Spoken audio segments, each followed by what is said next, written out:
নমস্কার, আমার চ্যানেলে তোমাদের সকলকে স্বাগত।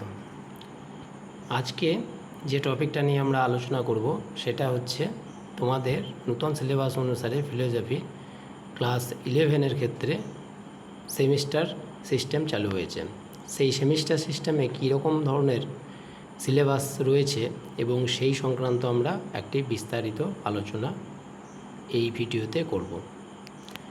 ক্লাস 11-এর দুটি সেমিস্টারে পরীক্ষাটি হবে। প্রথম সেমিস্টার 40 নম্বরে পরীক্ষা হবে এবং দ্বিতীয় সেমিস্টারটাও 40 নম্বরে পরীক্ষা হবে।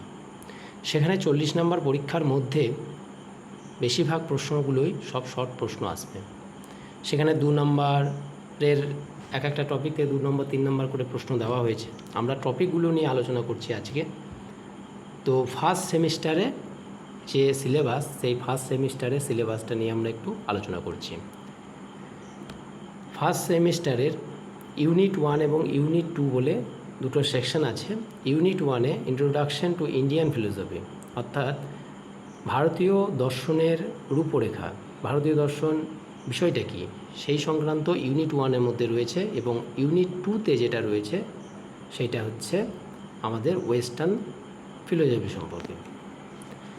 ভারতীয় দর্শন প্রথমেই দেখো, প্রশ্নে প্রথম টপিক যেটা লেখা আছে সেটা হচ্ছে দর্শন শব্দের অর্থ, the meaning of the term of দর্শন।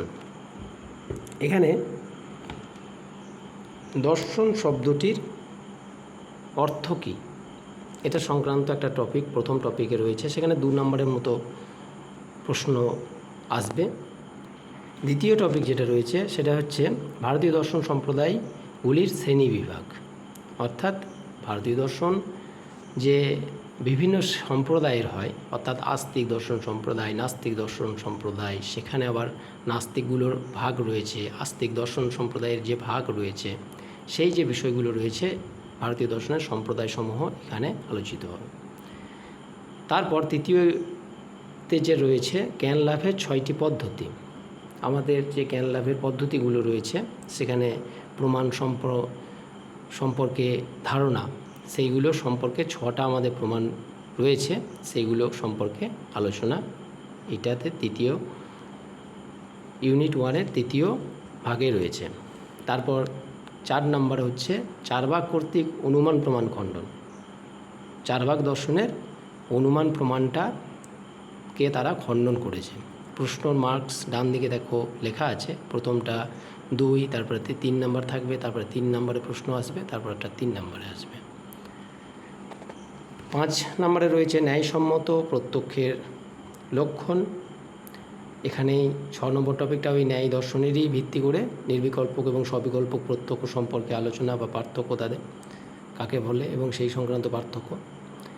7 নম্বর টপিকে রয়েছে ন্যায় দর্শন অনুমান সম্পর্কে বক্তব্য, অর্থাৎ যে প্রমাণ 6টি রয়েছে সেই 6টি প্রমাণের মধ্যে অনুমান প্রমাণটা সম্পর্কে আলোচনা। সেখানে অনুমিতির লক্ষণ, পক্ষসাধ্য হেতু ধারণা, অর্থাৎ যে বাক্য হতে গেলে পক্ষসাধ্য এবং হেতুর যে ধারণা সেটা সম্পর্কান্ত এবং ব্যাপ্তির স্বরূপ। এটা গেল তোমার ফার্স্ট ইউনিট। প্রথম ইউনিটের মধ্যে তোমরা দেখলে টোটাল যদি যোগ করো তাহলে নাম্বারটা হবে 24 নাম্বার। ডান দিকে মার্কস লেখা আছে 2, 3, 3, এইভাবে যোগ করলে 24 নাম্বারের হবে। এখন আমরা ভারতীয় দর্শনেরই ইউনিট 2 সম্পর্কে আলোচনা করব। ভারতীয় দর্শনের ইউনিট 1-এ ভারতীয় দর্শন রয়েছে, ইন্ট্রোডাকশন টু ইন্ডিয়ান ফিলোসফি। সেরকম ইউনিট 2-তে যেটা রয়েছে সেটা হচ্ছে ইন্ট্রোডাকশন টু ওয়েস্টার্ন ফিলোসফি, অর্থাৎ পাশ্চাত্য দর্শন। তাহলে প্রথম ইউনিটে গেল ভারতীয় দর্শন, দ্বিতীয় ইউনিটে হচ্ছে পাশ্চাত্য দর্শন সম্পর্কে। এখানে পাশ্চাত্য দর্শনে যে নাম্বারগুলো রয়েছে সেটা হচ্ছে 5, 6 নাম্বার, তারপরে 5 আর 5, ওইদিকে 24 নাম্বার গেছে, আর এই দিকে হচ্ছে 6 নাম্বার, 24 আর 6 30, আর 5 5 হচ্ছে 10, টোটাল 40 নাম্বার। তো unit 2 introduction to western philosophy বা পাশ্চাত্য দর্শনের যে টপিকগুলো রয়েছে সেখানে দেখা যাচ্ছে কি, প্রথম টপিকটা হলো দর্শনের স্বরূপ এবং শাখাসমূহ। সেখানে বিভিন্ন রকম যে দর্শন, পাশ্চাত্য দর্শনের উৎপত্তি হয়েছে বা তাদের যে শাখাগুলো রয়েছে পাশ্চাত্য দর্শনের, সেই পাশ্চাত্য দর্শনের শাখা সম্পর্কে এখানে আলোচনা আছে। দ্বিতীয় টপিকের মধ্যে রয়েছে জ্ঞানের উৎসসমূহ, অর্থাৎ আমরা যে জ্ঞান লাভ করি সেই জানা বা জ্ঞান লাভ করার যে প্রসেস, সেই প্রসেসের উৎসসমূহ, কীভাবে আমরা এই সংক্রান্ত বিষয়টা জানতে পারি। তারপর এই জ্ঞানসমূহ বা জ্ঞানের যে উৎসসমূহ রয়েছে, জ্ঞানের উৎস থেকেই আমরা এই প্রশ্নগুলোকে দেখতে পাবো। অভিজ্ঞতাবাদ আর একটা হচ্ছে বুদ্ধিবাদ। অভিজ্ঞতাবাদী দার্শনিক হিসাবে লক, বার্কলে, হিউম, এই তিনজনের দর্শন আমরা পড়ব। আর তারপরে বুদ্ধিবাদী যে সমস্ত দার্শনিক রয়েছে, বুদ্ধিবাদী দার্শনিক যারা রয়েছেন তাদের মধ্যে থেকে আমরা যেটা পড়ব সেটা হচ্ছে ডেকার্ট, স্পিনোজা এবং লাইবনিজ।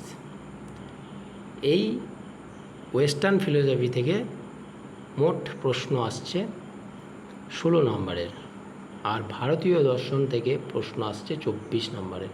24 আর এইদিকে 16 নাম্বার, টোটাল হচ্ছে 40 নম্বরের। এই 40 নম্বরের পরীক্ষায় প্রথম সেমিস্টারে হবে। এরপর যেটা আসছে সেমিস্টার 2, এটা পরবর্তীকালে আমরা ভিডিও নিয়ে আসব। আরও বিস্তারিত তথ্য আমরা এই চ্যানেলে দেবো এবং প্রতিনিয়তই ক্লাস 11-এর যে সমস্ত সিলেবাস রয়েছে প্রত্যেকটি টপিক বাই টপিক আমরা ক্লাস দেবো। আমাদের এই চ্যানেলটির সঙ্গে তোমরা জুড়ে থাকো, সাবস্ক্রাইবটি অবশ্যই করে নাও এবং তোমরা প্লে লিস্ট অনুসারে পড়াশোনা করো। তোমাদের যেটা প্রশ্ন আসার সম্ভাবনা সেটা হচ্ছে শর্ট প্রশ্ন আসার সম্ভাবনা, এবং সেই শর্ট প্রশ্নটা আসলেও আমরা বিষয়ভিত্তিক প্রতিটি চ্যাপ্টার ওয়াইজ ক্লাস দেব। এতক্ষণ থাকার জন্য সকলকে ধন্যবাদ। আমার চ্যানেলে আবারও তোমরা প্রতিনিয়তই ক্লাস পাবে। ধন্যবাদ সকলকে।